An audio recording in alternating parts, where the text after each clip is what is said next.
एकादशी के दिन चावल का दाना शिव को चढ़ाने का केवल एक कारण रहता है कि चावल को अक्षत कहते हैं। और शुक्रवार के दिन माता लक्ष्मी के लिए अग्नि में आहुति दीजिए। महाराज, शाम के समय पर सूर्यास्त के पहले शिव महापुराण की कथा कहती है, अग्नि पुराण कहती है, नर्मदा पुराण कहती है, लिंग पुराण कहती है कि बेलपत्री के वृक्ष के नीचे, नीचे तो नीचे वो भी जाने दो, यहां तक वर्णन किया शिव महापुराण में तो कि बेलपत्री का जो फल होता ना, बेल फल जो होता है, कहते हैं अगर किसी व्यक्ति के यहाँ लक्ष्मी की कमी होती है, संपदा की कमी होती है, जिसके यहाँ पैसा नहीं आता, धन नहीं आता, तो बेल का जो फल होता है, बेलपत्री का जो फल होता है, उस फल के गूदे को, बेलपत्री के फल का गुर्दा निकाल लो, सुखा लो, गाय के घी में उसको डुबो लो और शुक्रवार के दिन माता लक्ष्मी के लिए अग्नि में आहुति दीजिए। महाराज, शाम के समय पर सूर्यास्त के पहले ये जो आहुतियां हम बेले के गुर्दे के फल की गाय के घी में डुबोकर माता लक्ष्मी और भगवान विष्णु के नाम से देते हैं, महाराज 2 या 3 शुक्रवार करोगे, लक्ष्मी की कभी कमी नहीं आती, संपदा बढ़ती है। एक प्रयोग और कर देखना, कभी अगर मौका मिले आपको तो प्रयोग कर देखिए। लिंग पुराण के अंदर लिखा हुआ है, शिव पुराण में, लिंग पुराण में और स्कंद पुराण में कहा गया है कि अगर किसी ने बेले के फल का अगर थोड़ा सा भी गुर्दा पाया है, बेले के फल को खाया हो या बेल का रस पिया हो या बेल के फल का जूस पिया हो, अगर वो व्यक्ति का अनायास किसी कारणवश प्राण भी छूट गए हो, तो शिव महापुराण की कथा कहती है कि 27 दिन तक वो बेल के फल का रस उसके नस नस में रहता है, तो उस व्यक्ति को यम नहीं छूते, वो कैलाश पर निवास करता है। मर भी जाता है तो अधोगति में नहीं पड़ता, नरक नहीं भोगता, वो बैकुंठ पद का कामी हो, बैकुंठ का निवासी।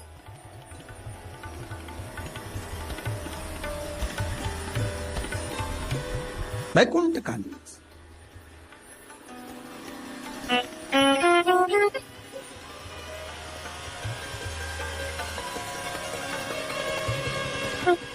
ये जो शिव जी को चढ़ती बेलपत्री हुई, शमी पत्र हुआ, मदार का पुष्प, आंकड़े का जो पुष्प हुआ, ये सब साधारण नहीं है। साथ शंकर का एक एक गुण तत्व ग्रहण करने वाले, शंकर का अनुमोदन करने वाले, शिव को एक एक वस्तु जो चढ़ने वाली साधारण नहीं।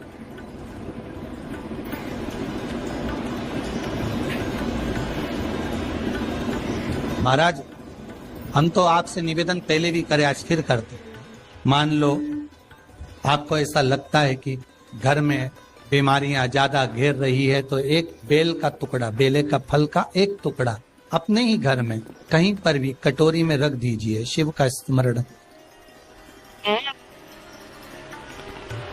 सुख प्रदान करेगा। अगर थोड़ा बहुत रोग आ भी गया निकल जाएगा, पर बड़ी बीमारी में कोई फंस नहीं पाएगा, ज्यादा जनहानि नहीं होगी, तकलीफ नहीं भोग पाएगा। शिव को प्रिय।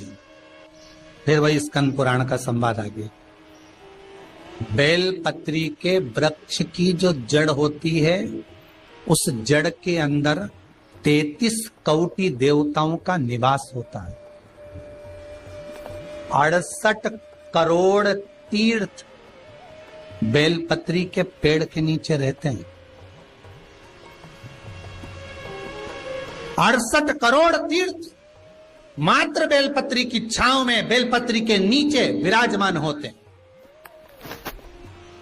अगर आपके मन में कभी कभी भाव उत्पन्न हो जाए ना कि मेरे को कहीं तीर्थ करने जाना है और अभी मौका नहीं मिल रहा, तीर्थ जाने का, अभी तो लॉकडाउन चल रहा है और अभी सब दूर बीमारी फैली हुई है, कहीं नहीं जा सकते, तो जब लॉकडाउन हट जाए बीमारी समाप्त हो जाए और तीर्थ जाने का मन करे तो किसी बेलपत्री के पेड़ के नीचे 5 मिनट जाकर बैठ जाए।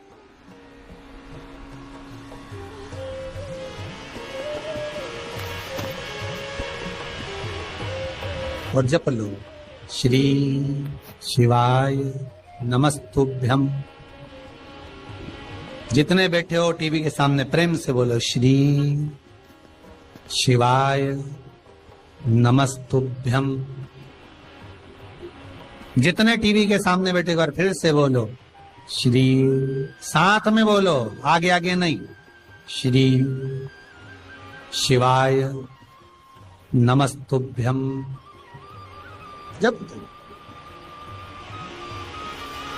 जब तुम्हारा मन करे मुझे चारों धाम जाना है, जब तुम्हारा मन करे कि मुझे काशी जाना है, जब तुम्हारा मन करे मुझे उज्जैनी जाना है, जब तुम्हारा मन करे कि मुझे ओमकारेश्वर, मुझे सोमनाथ जाना है, भीमाशंकर, बैद्यनाथ, मल्लिकार्जुन जाना है, केदारेश्वर जाना है, बस नागेश्वर जाना है, थोड़ी देर के लिए बेलपत्री के पेड़ के नीचे जाकर बैठो।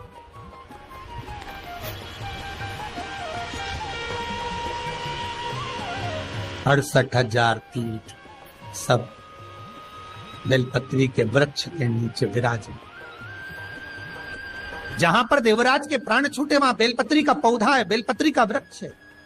हिंदू धर्म में आज भी रीति है, मरने वाले व्यक्ति, अब तो ये कोरोना महामारी में ना गाड़ी में भरे ने लेकर चले गए और जला दिया, पर पहले जो नियम था शास्त्रार्थ के अनुसार, जब कोई व्यक्ति मरता था उसको कंधे पर लेकर जाते थे, तो ले जाने के बाद में बीच राह में एक स्थान ऐसा आता था जहां पर अर्थी को उतारते थे।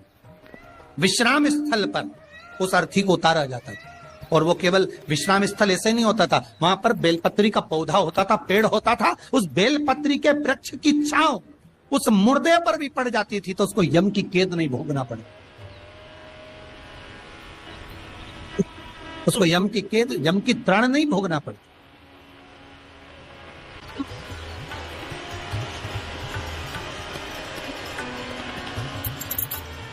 इसलिए उस बेलपत्री के पौधे के नीचे उसको विश्राम दिया जाता है।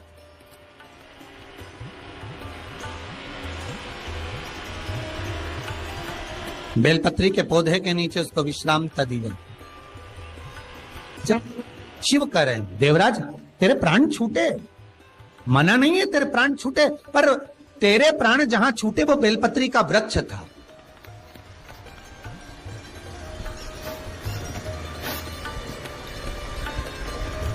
और अब तुझे यहां नहीं रहना है, अब तुझे कैलाश पर रहना है।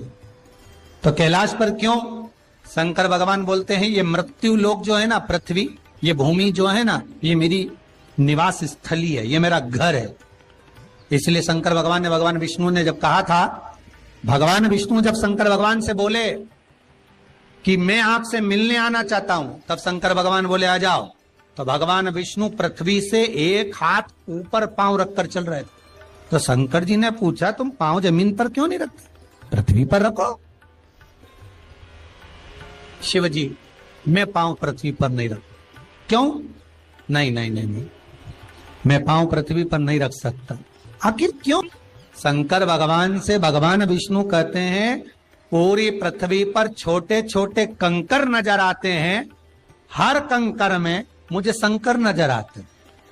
जब कंकर में शंकर दिखेगा तो मैं पृथ्वी पर पांव कैसे रख सकता हूं?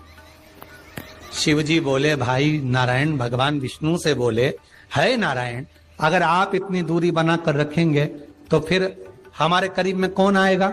हम चाहते हैं कि आप हमसे मिलकर रहें, हम आपसे एक क्षण की दूरी सहन नहीं कर सकते। आप हमसे चिपक जाएं, लपट जाएं, आप हमसे रम जाएं, हम आप में रम जाएं। कुछ ऐसा कर दो, शंकर जी कह रहे हैं नारायण कुछ ऐसा कर दो कि शंकर नारायण से दूर नहीं रहे, नारायण शंकर से दूर नहीं रहे, ऐसा कुछ कर दिया जाए। तब भगवान शिव ने भगवान विष्णु से कहा, एक काम हो सकता है कि आप सांप बन जाओ। भगवान विष्णु ने पूछा, मैं सांप बन जाऊं? क्यों? शंकर भगवान कहते हैं, सांप बन जाओगे तो मैं गले में आपको डालकर रखूंगा, आप मुझसे चिपके रहोगे, मैं आपसे चिपका रहूंगा, आप मुझसे लगे रहेंगे, मैं आपसे लगा रहूंगा, दूरी नहीं रहेगी एक क्षण की भी। और भगवान विष्णु सर्प बन गए, भगवान विष्णु सांप बन गए। सांप बने भगवान शंकर ने, भगवान विष्णु जब सर्प बने और सर्प बनकर भगवान शंकर ने अपने गले में भगवान विष्णु को धारण कर लिया। आज भी शंकर भगवान के गले में जो सांप पड़ा हुआ है वो सांप केवल सर्प नहीं है, वो भगवान विष्णु का ही एक अवतार।